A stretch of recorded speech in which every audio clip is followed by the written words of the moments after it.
Hey everyone, my name is Wedge. The first week of spoilers is almost done, and today we bring you a ridiculous amount of standard playable cards. Seriously, we have way more playability in the cards today than we had yesterday.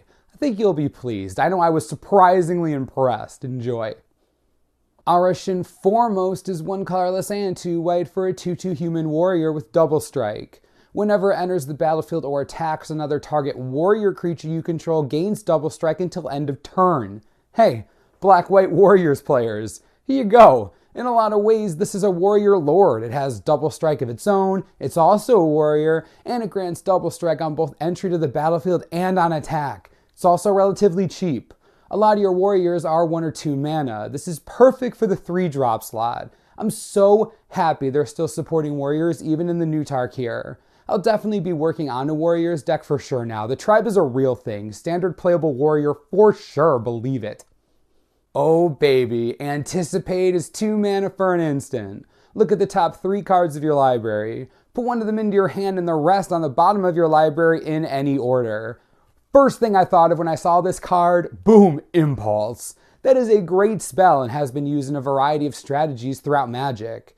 While Anticipate is an impulse, I think it's more than strong enough to possibly see play in Standard. You have your delve draw spells like Treasure Cruise and Dig Through Time, but Anticipate is cheap, doesn't require a huge yard, and lets you go 3 cards deep, getting rid of the junk you don't need. Control decks want to control everything, especially their own draws. Anticipate lets them go 3 cards deep on turn 2 at instant speed. Sign me up, like now. So, Blue Devotion is funny. Shorecrasher Elemental is 3 blue mana for a 3/3 elemental with Megamorph costing 5 mana. You can pay 1 blue and exile the elemental, then return it to the battlefield face down under its owner's control.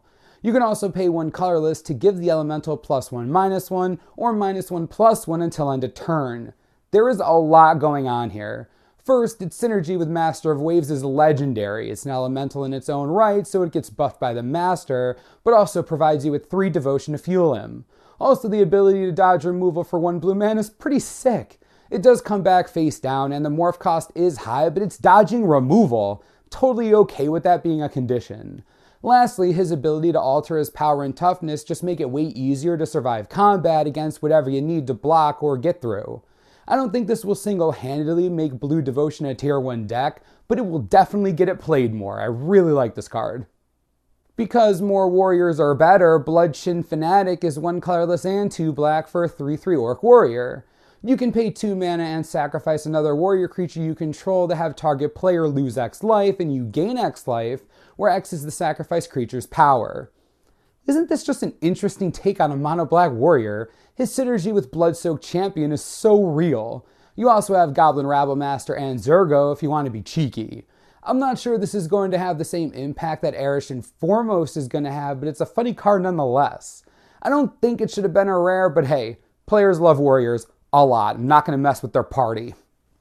We got another reprint we have to mention. Ultimate Price is coming back. In case you didn't know, it's a 2 mana cost instant, destroy target mono-colored creature. Here's what you need to keep in mind. Siege Rhino is multicolored. True. Pretty much nothing else that you want spot removal for is. Devotion decks get hosed, green-red monsters gets hosed, most control creatures are dead, Planeswalkers avoid the pain train, but almost nothing from Constellation decks do, especially the Eidolon. Kills Rabblemaster, kills Courser, kills Stormbreath. We're talking about a staple removal spell for its entire time in Standard. Some control players were starting to lean toward just blue-white or Bant for the new Standard. Ultimate Price may be a reason to stay Esper. It is that strong. Also, what are the chances the next block is also going to be multicolor based? Probably not as much as this block, just saying. Assault of Dragons is 4 colorless and 2 red for a sorcery. Target any number of creatures. For each creature targeted this way, destroy it. Its controller puts a 4/4 red dragon token with flying onto the battlefield. I have so much to say about this card. First, yes, it's a mythic. Stop whining. We'll get to that in a second. Second, red isn't supposed to deal with creatures like this. Sure, there is Mog Infestation in random instances like that, but the primary way red kills creatures is through damage. It's just how it is. It's a bit weird. Third, put it in a token deck and it's just really funny. Lastly, it's mythic because it's powerful and limited. They print cards like this every single set. Stop being so upset about it. It's also hilarious in Commander and any type of token, strat, Prosh, Marchesa, the list goes on. Enjoy the crazy dragon mythic for once. Calm down, you haters. Roast is 2 mana for a sorcery. It deals 5 damage to target creature without flying. You've got to be kidding me. In a format where the big dudes on campus have 5 toughness, this just poops all over them. Pelucrano, Siege Rhino, Tassiger, Nyx Fleece Ram. 5 is a magic number for toughness in this format. Roast, while being sorcery speed, brings so much value to the table. It's just straight raw power. It's a fantastic sideboard card for red decks. Y'all keep getting great stuff. Just stop it. I don't like it. It hurts a lot. Den Protector is 2 mana for a 2/1 warrior with Megamorph costing 2 mana. Creatures with power less than Den Protector's power can't block it.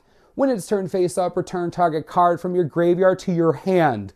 Whoa, step back. We have another Eternal Witness in Standard? Oh man, okay. Sure, this isn't as cheap and it requires it to turn face up, but I don't know about you. I don't care at all. The recursion effect on Eternal Witness, now at instant speed, is disgusting. You can return anything you want. Den Protector is amazing in Commander, great for a filled graveyard in Limited, and that ability applies just about anywhere, honestly. I've already seen a few people who have hated on this card because you have to morph it. Seriously? That's your problem? This effect is amazing. It needs some balance like morph. Den Protector is a fantastic card. Silumgar's command is 3 colorless, 1 blue and 1 black for an instant. Choose 2. Counter target non-creature spell. Return target permanent to its owner's hand. Target creature gets -3/-3 until end of turn. Destroy target planeswalker. Okay, if you've been watching our videos for a while, you know how I feel about unsummon effects. I love them to death. This card's no different. I think that 5 is a high cost, but totally fair for this card. Being able to return 1 creature and kill another is insanely valuable, especially in a control deck just trying to buy some time. I think if it was cheaper, it would be an instant playset, but at this mana cost, it should be our 1 or 2 of in control strategies and Standard. A lot of people are talking about Modern, but right now I'm not so sure. It seems too expensive. It can't stop Twin from going off turn 4, so I'll pass for now.